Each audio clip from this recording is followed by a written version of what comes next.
Bueno, en este séptimo programa vamos a estar viendo el movimiento de los adventistas. Comenzaremos diciendo que, y ahora Junior lo explicará más y mejor, para muchos estudiosos, comentaristas, no los catalogan o no los ponen dentro de la categoría de secta, porque tienen muchas semejanzas y similitudes a la Iglesia evangélica. Aún así, nosotros estaremos viendo esas diferencias que los convierten en un movimiento también sectario y lo estaremos viendo a la luz de la Escritura.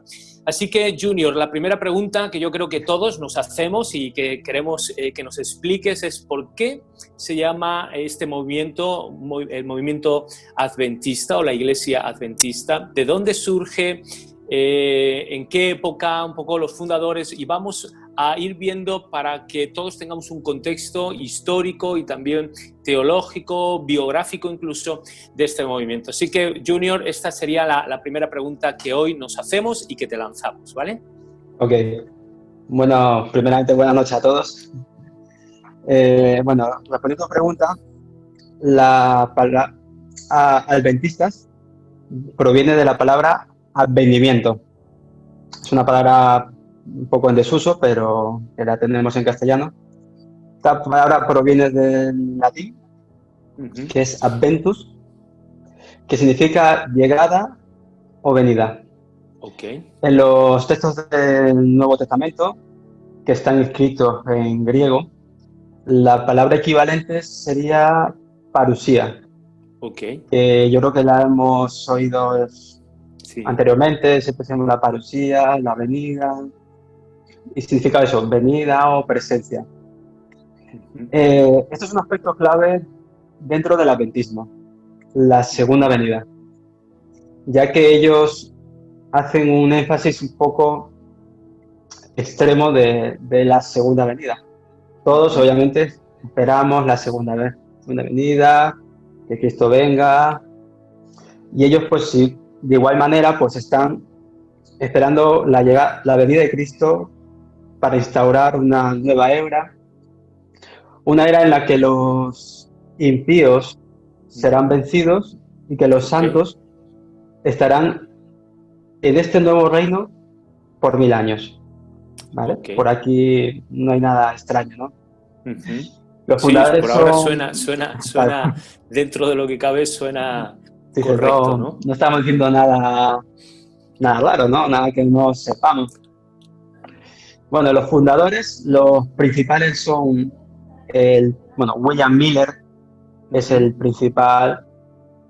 Luego tenemos a Elena White y Joseph Bates. Ok. Bueno,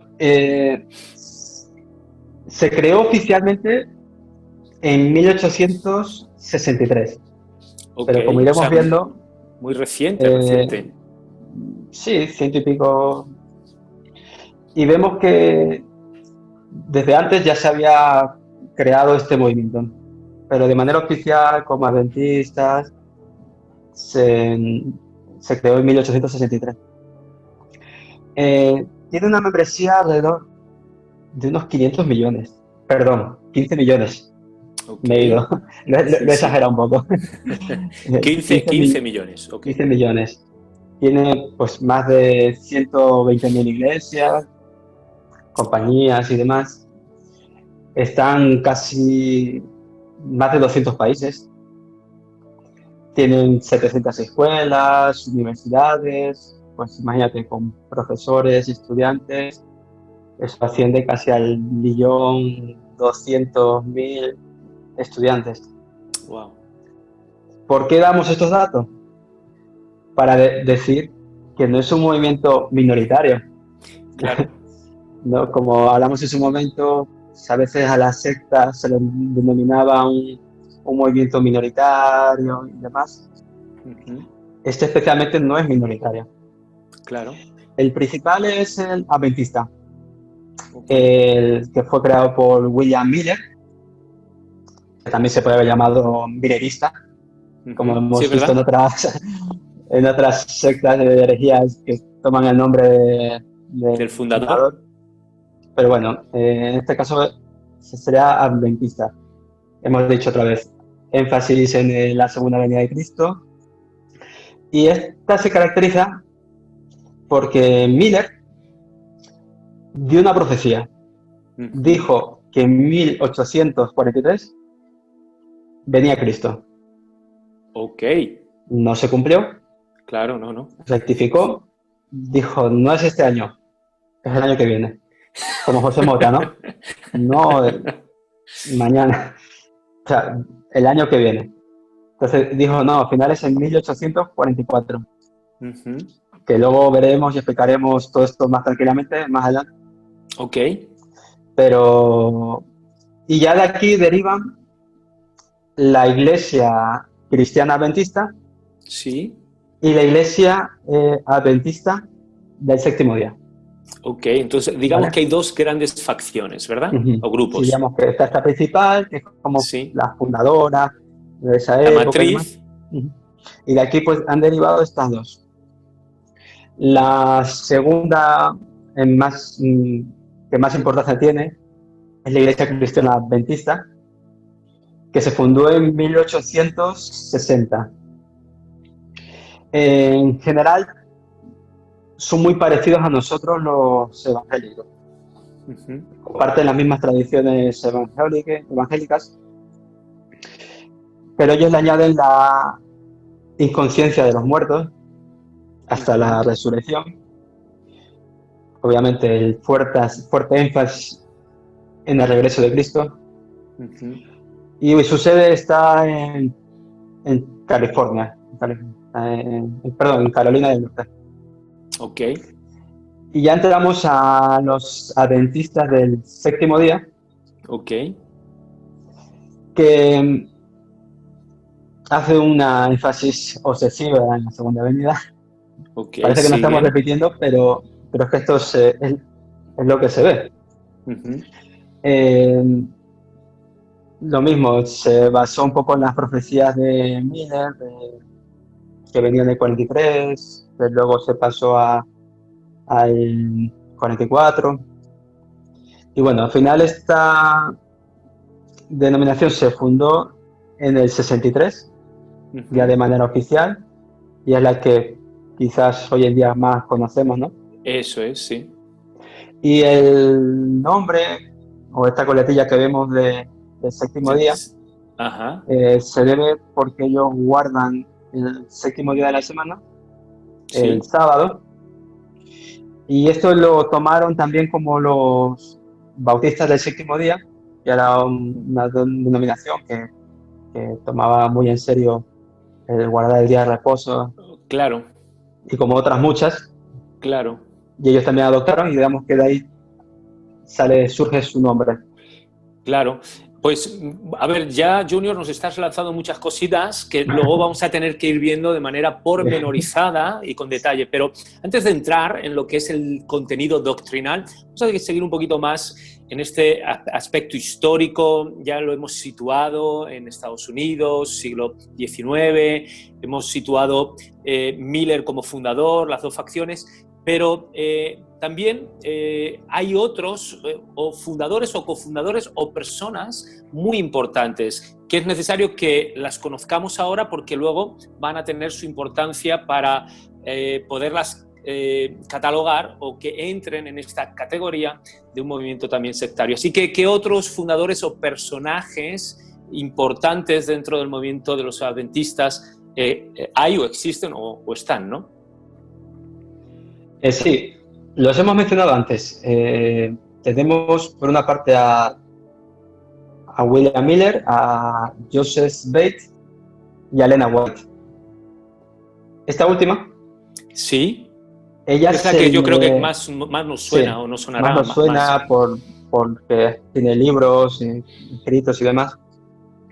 A ella se le atribuye el don revelador.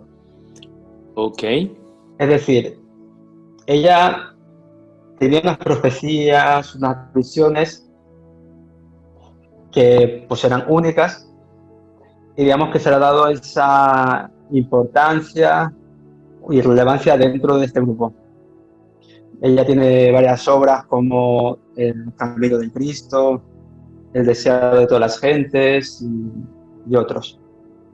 A ver, fijaros, para no liarnos, porque tenemos mucho contenido, pero fíjate, de una manera muy natural, y ya Junior lo has introducido, ya hemos dejado esa parte histórica y ya estamos entrando en la parte más teológica. Entonces ya empezamos a ver cositas que ellos creen, pero que se apartan mucho de la ortodoxia o de la verdad bíblica. Así que si quieres, Junior, vamos a hacer una cosa. Vamos a ver esto como una moneda que tiene dos caras. Por un lado tiene la cara similar, parecida a la iglesia protestante o evangélica, pero luego va a tener otra cara que es donde se apartan y ya se convierten en un movimiento sectario, ¿no?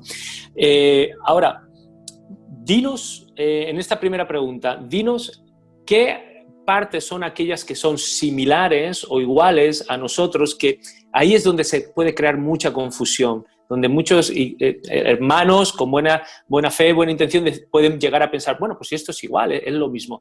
Dinos qué partes dentro del movimiento de los adventistas son iguales a la iglesia evangélica, y luego al final dinos en qué partes es en la que se apartan y no son iguales, y luego ya iremos viendo una por una para irlas viendo con calma y contraargumentando, ¿vale? Así que vamos con esta, con esta moneda que tiene dos caras. Sí. Como hemos dicho anteriormente, son muy parecidos a nosotros. Ellos comparten mucha de la tradición evangélica. Por ejemplo, el bautismo se realiza por inmersión.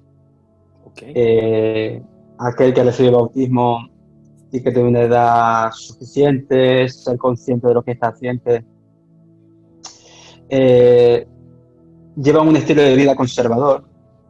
No beben alcohol, no fuman, no bailan, no toman café o comidas perjudiciales, ¿no?, para la salud. Son partidarios de una dieta vegetariana y hacen un énfasis en el cuidado corporal. Esto no es malo, la verdad que esto está bastante bien. También promueven la educación, la salud, el distribuir Biblia, literatura. Quizás a algunos les suene sus revistas que son El Centinela, El Heraldo de la Salud. Quizás alguno lo haya visto en su país o aquí en España, lo que sea. Y en este aspecto, pues digamos que son similares, ¿no? Y también, ya entrando en la parte más teológica, ¿no? Su inspiración es la Biblia. Estamos bien. Creen en la Trinidad. En la deidad de Cristo. El nacimiento virginal de Cristo. Su expiación. Y otras muchas doctrinas evangélicas, ¿no? Entonces, claro, dices, comparte gran similitud con nosotros. Claro. Y ahora entramos en la parte en la que están los desvíos. Claro, la otra cara de esta moneda, ¿no? La otra cara, claro. Donde se desvían es en su doctrina sobre la muerte y el estado futuro, o la aniquilación de los no salvos. Aniquilación de los no salvos. Aunque lo explicaremos después, para entendernos, ¿significa en una frase? Que los no muertos en Cristo son eliminados. Dejan de existir. Dejan de existir. Los no salvos dejan de existir. Dejan de existir. Ok, vale.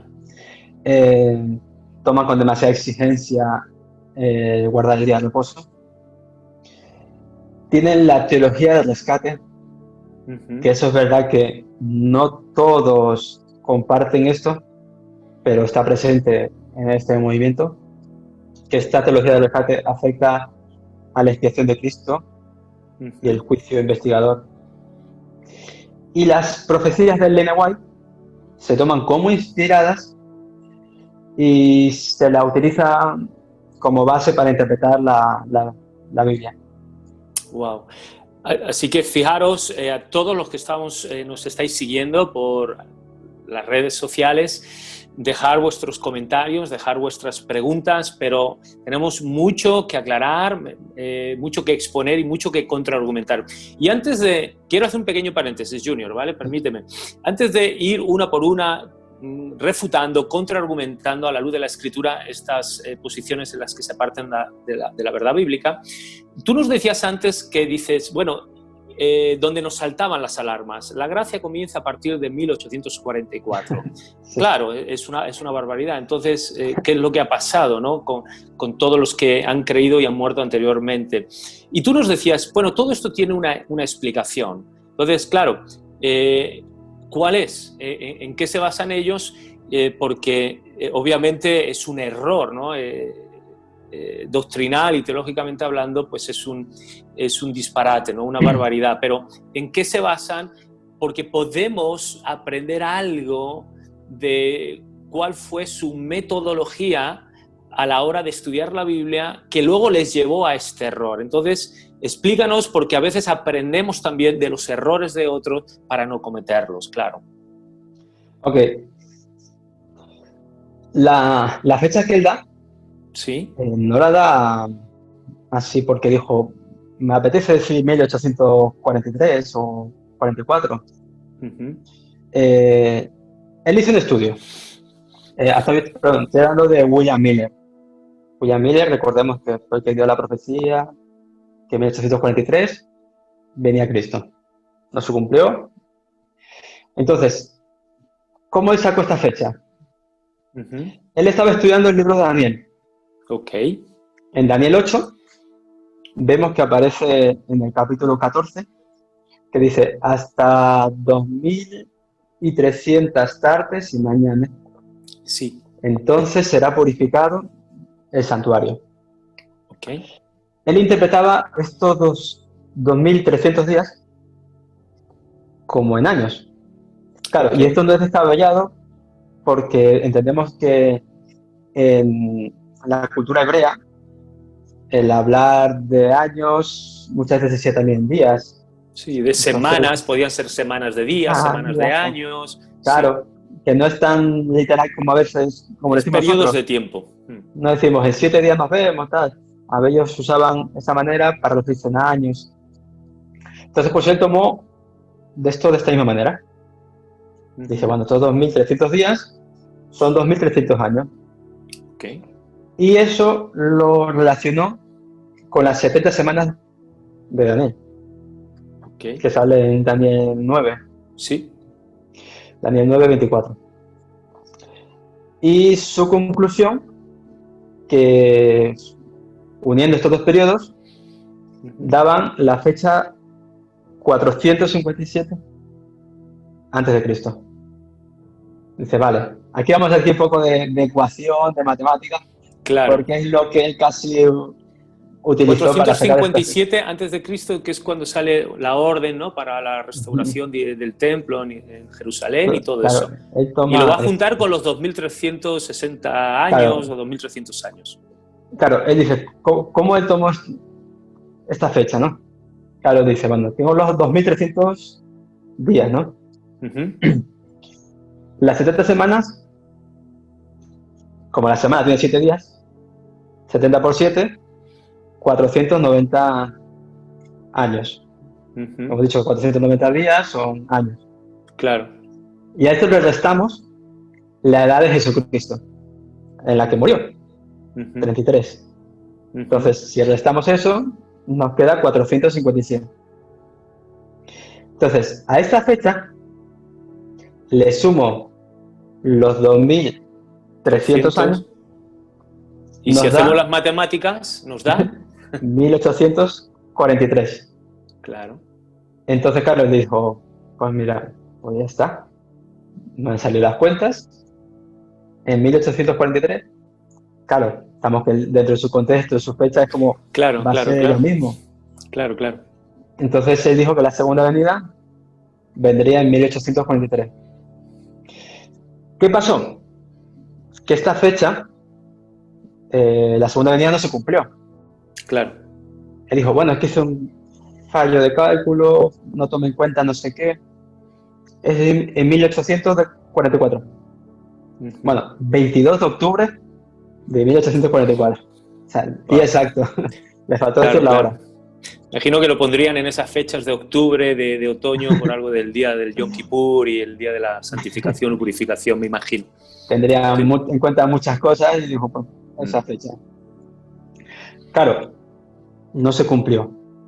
Y aquí le salvó un discípulo suyo. A ver. Él se llama Hiram Exxon. Y Hiram Exxon dijo, a ver, él no se ha equivocado. Dice, hubo segunda venida, pero espiritual. Es decir,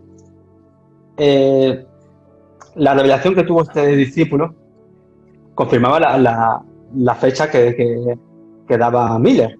Ajá. Sino que esto no era una conclusión, sino que era el inicio de algo. El inicio del juicio investigador.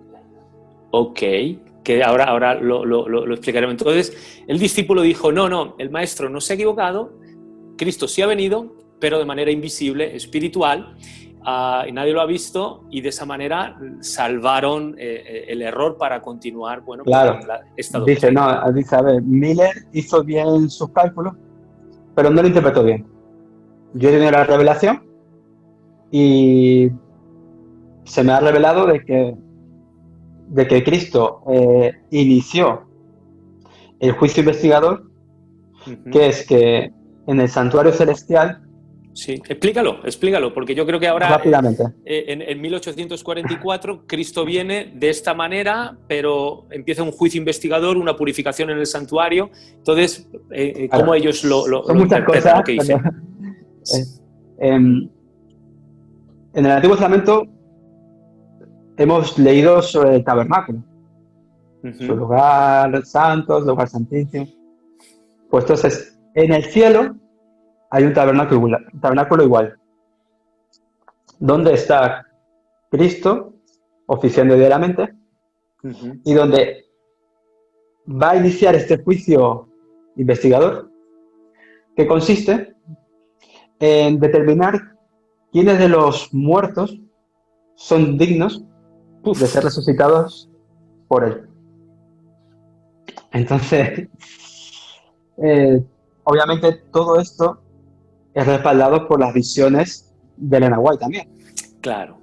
Por eso anteriormente digo, estas tres personajes son Miller, Joseph y Elena White, son importantes por el hecho de que han confeccionado, digamos, el pensamiento adventista. Claro. Aquí surgen muchas preguntas, pero simplemente a modo de reflexión. Junior, yo que estoy aquí y todos los que estamos en casa, fijaros lo terrible que es interpretar la Biblia de esta manera. Decíamos qué errores ellos cometieron en su metodología de interpretación o de hermenéutica. Y uno de ellos es la eisegesis. Y otro es una hermenéutica dogmática. Eisegesis significa imponer tus propios pensamientos y forzar a la Biblia a que la Biblia diga algo que no dice realmente. Y la hermenéutica dogmática es justamente, yo ya tengo un dogma, tengo una premisa, una presuposición, y a través de esas premisas, que son esas gafas con las que veo y visualizo todo, pues al final voy a buscar en la Biblia cualquier texto que me sirva de pretexto, fuera de contexto y fuera de su interpretación correcta, y cuando yo ya quiero creer algo, o cuando yo ya creo algo, pues lo voy a encontrar siempre en la Biblia. Se dice que con la Biblia puedes, sacando textos fuera de su contexto, usándolos como pretextos, puedes justificar cualquier tipo de pensamiento. Entonces, esta gente que en lugar de hacer exégesis con X, hace una eisegesis, fuerza sus propios pensamientos y los impone a los de la Biblia, y después yo ya creo algo y tengo que justificarlo de alguna manera, pues llegamos a estas conclusiones tan terribles, ¿no? Que, entre otras, ¿qué es lo que ha ocurrido con todos estos creyentes que han muerto hasta antes del 1844? Qué terrible que nadie tenga esa seguridad de salvación y que después de muertos, a ver si después de este juicio investigador de Jesús entran o no entran al cielo. y que Cristo lleva 150 años pues, estudiando todo este registro, ¿no? Entonces, ¿qué es lo que la Biblia nos dice? ¿A qué conclusión, obviamente, bíblica, ¿no? podemos llegar para ya terminar, Junior, de refutar y contraargumentar todo esto, ¿no? Esta postura del juicio investigador, ¿no? Esa Sí, conclusión no, bíblica, claro. claro, vemos que, como tú lo has dicho, ¿no? Que todo esto al final, el problema que nos genera esta doctrina es la seguridad de nuestra salvación. Claro. Porque nuestra garantía última de salvación estaría en ese tiempo posterior a la muerte del creyente. Ya no estamos hablando del no creyente, estamos hablando del creyente en Cristo, que ha aceptado a Cristo en su corazón, que ha aceptado este pago que hizo Cristo, y que en este tiempo del juicio investigado se va a estar registrando todo lo que ha hecho, y a partir de allí Cristo decidirá si es digno o no de recibir pues su expiación. Claro, las escrituras, ¿qué nos dicen? A ver. Ahí tenemos en Romanos 8:1. Correcto. Ninguna condenación hay para los que están en Cristo Jesús. Luego también tenemos en 1 Juan 5. Dios nos ha dado vida eterna y esta vida está en su Hijo. Amén. Y el que tiene el Hijo, tiene la vida. En 1 Juan también tenemos, si confesamos con nuestros pecados, si confesamos nuestros pecados, Él es fiel y justo para perdonar nuestros pecados y limpiarnos de toda maldad. Claro, todo esto que hemos dicho no tendría sentido con la doctrina que ellos han sacado. Claro, totalmente, totalmente. Es que afecta muchísimo a la salvación y vemos cómo tener estas revelaciones, lo veremos un poquito más adelante, estas revelaciones y estas experiencias que las ponemos al mismo nivel de la Escritura nos llevan a este error y esta desviación tan tremenda, ¿no? Y tan peligrosa. La Biblia es la única base que nosotros tenemos, es la única norma para nuestra fe y para nuestra conducta. Estamos hablando y vamos a seguir ahondando. Ya hemos visto lo terrible y lo errado que es esta visión que tienen de la segunda venida de Cristo y del juicio investigador.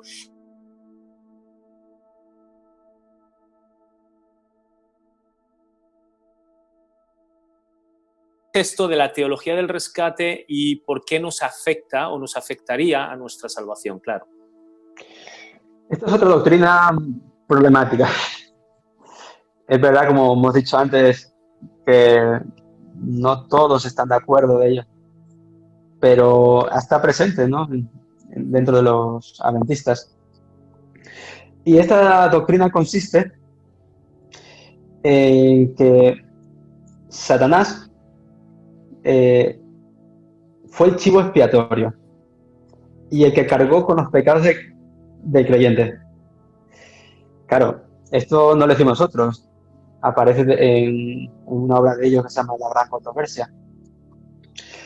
Y esto es todo lo opuesto a lo que nos habla las Escrituras, ¿no?, de quién llevó nuestros pecados. En Primera de Pedro lo vemos, ¿no? Entonces, la trampa y el engaño de esta doctrina se encuentra en que ellos dicen: Cristo murió en la cruz para rescatarnos. Correcto. ¿Vale? Esto está bien, esto es verdad. Pero el precio de ese rescate se lo dio al diablo para la liberación de nuestras almas que estaban condenadas en la tiniebla. O sea, Cristo pagó con su vida y el precio se lo dio, ese rescate, por eso se llama teología de rescate, se le dio al diablo, para que el diablo nos soltara. Entonces, claro, esto que nos dice que al final el diablo fue parte necesaria para nuestra redención y salvación. Claro, ya no es... Wow. O sea, las Escrituras nos muestran una teología totalmente distinta. Claro. O sea, Cristo pagó con su propia vida para rescatarnos y satisfacer la justicia de Dios. Ujú. Y así aplacar el juicio de Dios sobre los hombres. Claro, sobre nuestras vidas. Cristo se entregó no al diablo, Claro, sino al Padre, por claro, nosotros. claro, Y la Biblia es clara en esto. claro. La salvación es de Dios, es por Dios, es para Dios. Que el diablo no pinta nada.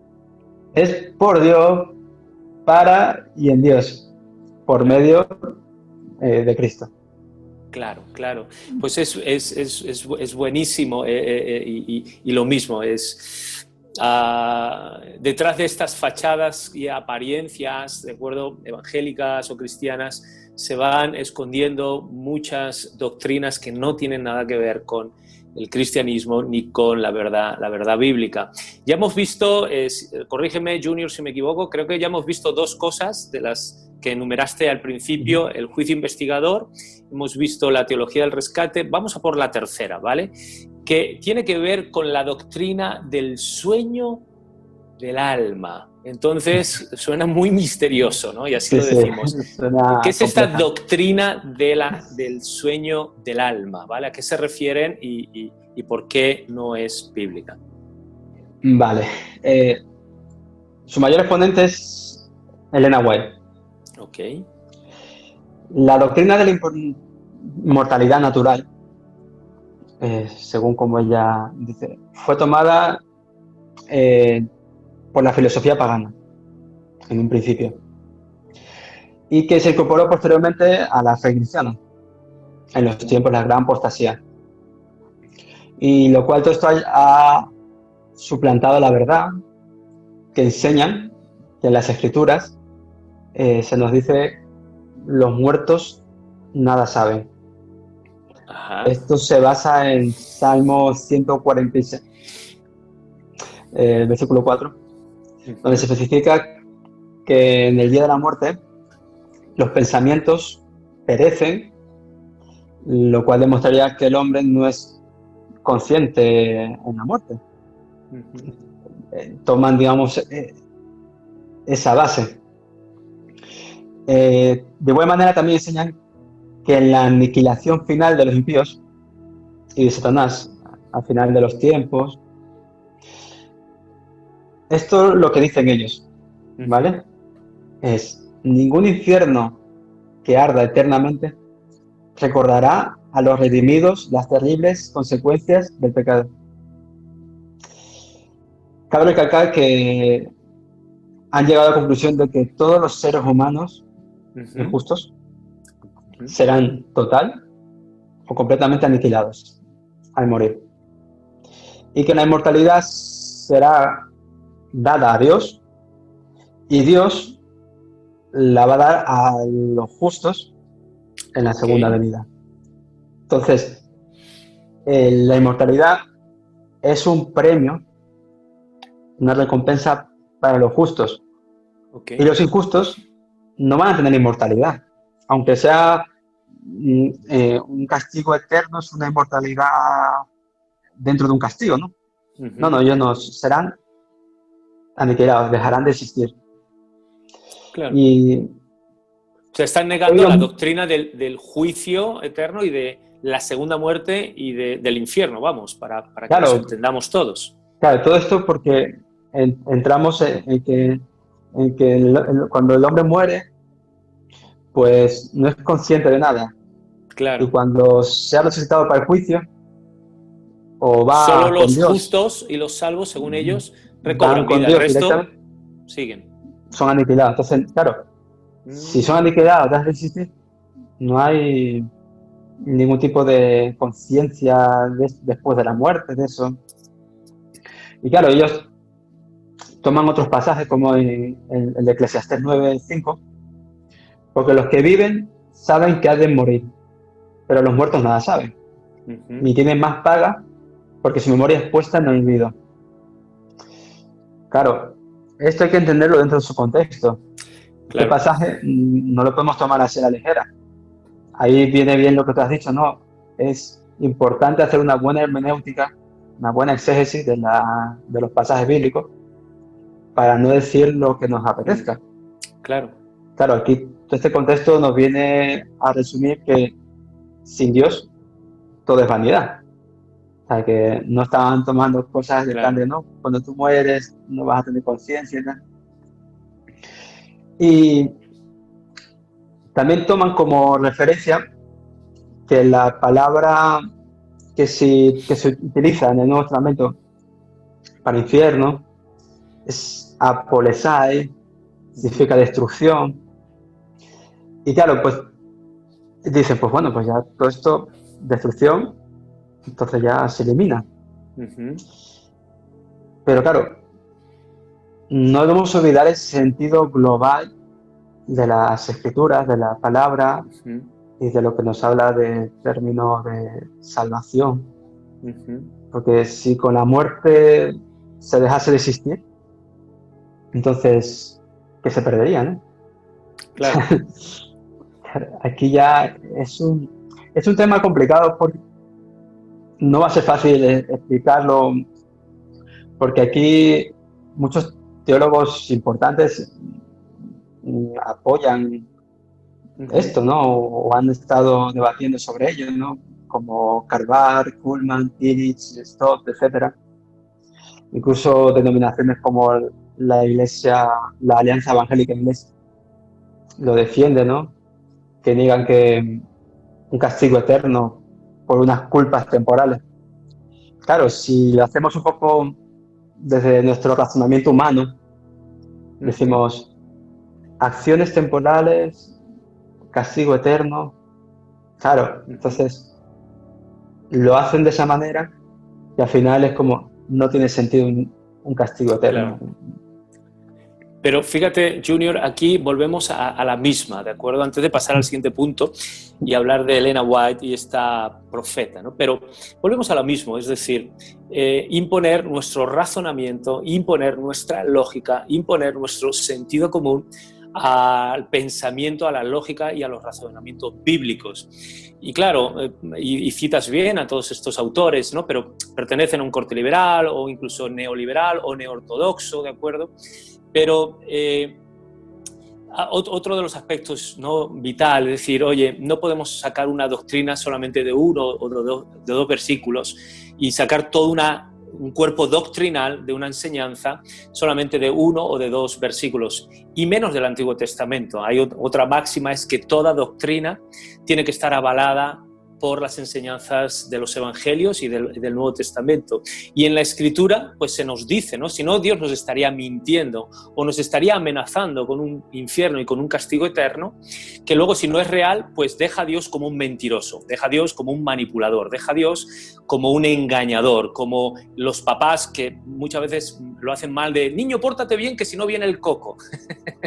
Si no, te va a pasar tal cosa. Y deja a Dios como ese mentiroso y ese manipulador, ¿no?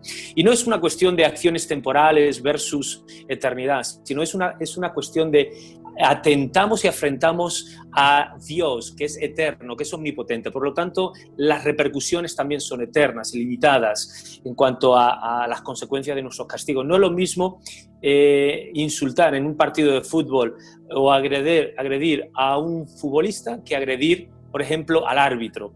Según mayor sea la persona, el rango de esa persona, mayor también es el castigo. Y creo que Junior también, por terminar ya este punto, pero creo que también, ¿verdad? Hebreos 9:27 se nos dice que todo hombre ha de morir y después viene un juicio.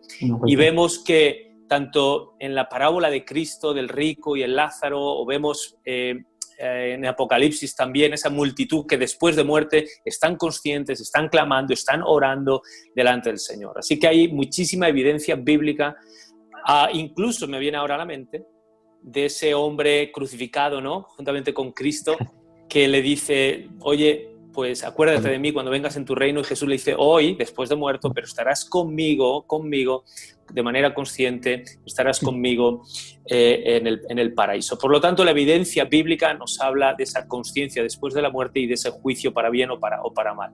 Pero claro, tú aquí, Junior, nos decías que todo esto es porque está Miller por un lado, ahora Elena White. ¿Qué papel tiene? Porque para mí esto es muy importante, porque todos tenemos ideas y todos tenemos revelaciones, pero al final todas estas ideas, revelaciones, tienen que estar sujetas a algo. Entonces, háblanos de esta mujer, Elena White, profeta, qué papel juega, qué lugar le dan a sus escritos y a sus revelaciones, ¿vale? Ok, Elena White. Para nosotros los cristianos, las escrituras es nuestra única y absoluta fuente de autoridad. Entendemos que la palabra de Dios es inspirada, infalible, autoritaria y suficiente, ¿no? Así como lo vemos en 2 Timoteo. Consecuentemente, rechazamos cualquier tipo de persona, de movimiento, libro, lo que sea, que quiera igualarse o ser superior o completar, porque estás diciendo que es incompleta. Muy bueno. Las escrituras. Muy bueno. Y en ese sentido, pues, los adventistas insisten que la Biblia es su único credo. Claro, de palabras, como decía un autor, el papelito aguanta lo que sea. O sea, podemos decir que aquí creemos en la máxima autoridad de la Biblia. Pero al final, los escritos de Elena White, sus visiones, sus profecías y demás, se les da una importancia hasta tal punto que parece que son lo que hemos dicho, lo que complementa la Biblia, claro. que viene a completar las escrituras, dado de que ella tiene ese don revelado, que Dios le ha dado a ella, que le habla directamente y demás.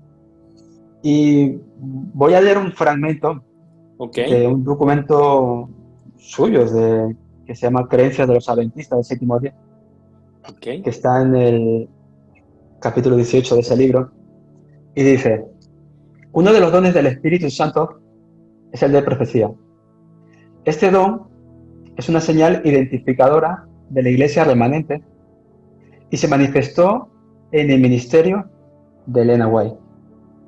Como mensajera del Señor, sus escritos son una permanente y autorizada fuente de verdad que proporciona consuelo, dirección, instrucción y corrección a la iglesia. Esto lo dicen sus propios escritos. Claro, aquí encontramos un problema. Tú puedes leer un autor porque te gusta, porque al final es un estudio exegético bueno, estás aprendiendo, pero eso no va a sustituir lo que dicen las escrituras, claro, ni va a ser igual o superior. Claro, porque lo están poniendo a nivel de inspiración divina, de esa infalibilidad. Y es una de las cosas que ya tú nos dijiste, Junior, lo recuerdo perfectamente, el primer programa, cuando hay este líder infalible, con esta iluminación, este escogido, este iluminado, es una de las características de estos movimientos sectarios, ¿no? Personas iluminadas con una revelación que solamente ellos tienen y que es la que nos ayuda a entender en este caso la Biblia, y que fuera de estas interpretaciones, pues obviamente nos mantenemos en el error, ¿no? Y tienen a Elena White y a sus escritos, pues a esta categoría, muy parecido incluso lo que hablábamos la semana pasada también con el asunto de la Iglesia Católica Romana y el aspecto de la infalibilidad y revelación del Papa, ¿no? Junior, nos quedan unos minutitos, 5, vale, pero yo creo que vamos muy bien. Y déjalo, por favor, si nos estás siguiendo por los comentarios. Repito, si tienes alguna duda, alguna pregunta o tus opiniones. Ya hemos visto, nos queda una de estas cuestiones que nos adelantaste al principio, en los que se apartaban. Hacen un énfasis en el sábado, en el día del reposo, ¿de acuerdo? Entonces, háblanos acerca de por qué para ellos es tan importante, incluso por qué ya para nosotros, la Iglesia Evangélica o el resto de la cristiandad, no es tan importante el sábado sino el domingo, ¿de acuerdo? Para ir terminando y ir ya finalizando este programa. Ok. Para los adventistas es obligatorio guardar el sábado. Obligatorio, obligatorio. Obligatorio, obligatorio. Hasta el punto que guardar el primer día de la semana, que es el domingo, es como la marca de la bestia. Para, A ver, para otra vez, ellos, repítemelo. Es que me he ido. Otra vez, repítemelo. claro, que Para ellos, no guardar el sábado y guardar el domingo es igual ¿a qué? a llevar la marca de la bestia. Poca cosa. Ya está. Para el adventismo, el guardar el sábado es un mandato divino, porque así lo señala el cuarto mandamiento, Claro. aunque no tenemos constancia bíblicamente que antes de la ley que dio Moisés de parte de Dios se guardara el sábado como un día de reposo y tal. Ellos lo justifican que como Dios descansó en el séptimo día, pues nosotros tenemos que descansar en el séptimo día, en el sábado, dado que Dios pues descansó ese día. En las escrituras podemos ver que en el Antiguo Testamento el antiguo pacto queda abrogado por el nuevo pacto. Claro, guardar el sábado quedó igualmente abrogado en el Nuevo Testamento, dado que no tenemos un dato específico que nos demuestre lo contrario, ¿no? Claro. Incluso tenemos pasajes bíblicos que nos demuestran que este antiguo pacto se ha abrogado por un nuevo pacto, ¿no? Claro. Y claro, también dice, ¿no?, que Jesús guardaba el día de reposo y tal. Pero claro, Jesús nació en este contexto donde se guardaba el día de reposo, pero tras su muerte y resurrección no vemos eso. Pablo predicaba el día sábado, porque era el día que se reunían en las sinagogas y demás. Es cuando Entonces, más trabajaba, claro. Cuando más se movía, ¿no? Cuando más él aprovechaba para predicar el Evangelio. Y aquí, y esto me recuerda a uno de los estudios que vimos antes, que hay que tener claro la diferencia entre la ley ceremonial Eso es. y la ley moral. Eso es. Claro, si tú me dices que la ley ceremonial tenemos que cumplirla, ellos son los primeros en no cumplirla. Claro. Cumplirla para ser salvos es imposible. Solo quieren cumplir, guardar el sábado, pero todo lo demás no tenemos constancia de ello. Claro. O sea, solo cogemos lo que nos interesa y le damos una influencia teológica, una doctrina, hasta el punto de que no eres salvo si no guardas. Y ellos incluso aseguran que estamos en esta gran apostasía por el hecho de que no guardamos el día del... No es terrible. O sea, ese juicio que hacen de llamarnos al resto directamente, que estamos marcados por la bestia, por el mismísimo diablo, fuera de la salvación, simplemente por no guardar el sábado, tú bien lo has dicho, no guardan la ley moral de Dios. En Éxodo 20, sí, habla de un reposo, pero también el libro de Hebreos, y aquí remitimos a los estudios que ya hemos hecho acerca de la carta a los Hebreos. El libro de Hebreos nos habla claramente que ese reposo se rompió con el pecado y la caída del hombre, y que ese reposo que Dios siempre ha querido para el hombre y el hombre siempre ha buscado tener, solamente se vuelve a obtener en Cristo Jesús. Cuando somos perdonados y somos reconciliados, nuestro espíritu vuelve otra vez a tener esa paz para con Dios y a tener ese reposo. Y Cristo diría, ¿no? El sábado fue hecho para el hombre y no el hombre fue hecho para el sábado, para caer en esa vida legalista al grado que si no lo cumples te condenas y ya te estás ganando la salvación por tus obras. Decía yo al principio, Junior, y no se me olvida, ¿por qué los cristianos entonces, danos, aunque se hace una batería súper rápida, por qué nosotros guardamos y observamos el domingo en lugar del sábado como ese día de mayor comunión, digamos, congregacional con el Señor, ¿no? O con Dios? Sí, esto no se ha hecho algo oficial ni nada de eso, sino que se dieron una serie de eventos y situaciones que de manera natural nos llevó a que al final guardásemos el domingo. La resurrección de Cristo fue un domingo, Juan 20. Bien, bueno. La primera vez que Jesús se apareció a los discípulos fue un domingo. Bien, primer día de la segunda, semana. la aparición a todos los discípulos, también un domingo. Vamos 3. La Pentecostés, la venida del Espíritu Santo, domingo, Hechos 2. La predicación de Pedro, un domingo, Hechos 2. La iglesia gentil se reunía en domingo. Sí, es y verdad. tomaba la Santa Cena los domingos. Ya llevamos 6.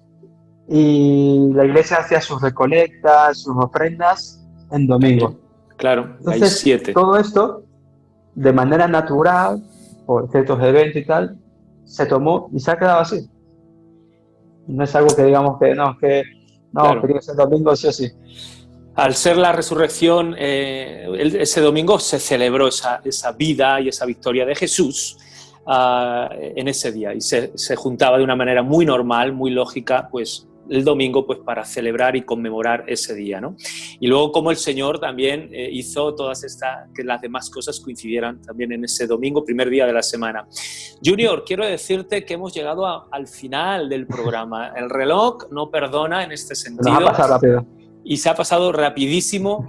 Queremos agradecerte de verdad por este tiempo con nosotros, al tiempo que has dedicado para preparar, lo que nos has enseñado, nos bendice muchísimo, son herramientas para edificación también y nuestra, y también para proclamación y evangelización para otros. Antes de desconectarte, despídete. Si no te has suscrito a nuestro canal, por favor, hazlo, compártelo con tus amigos, seres queridos, el resto de tus contactos, y como siempre, Iglesia, nos emplazamos para la semana que viene para nuestro siguiente estudio de religiones y sectas. Gracias por haber estado ahí. Nos despedimos. Hasta la semana que viene. Bye.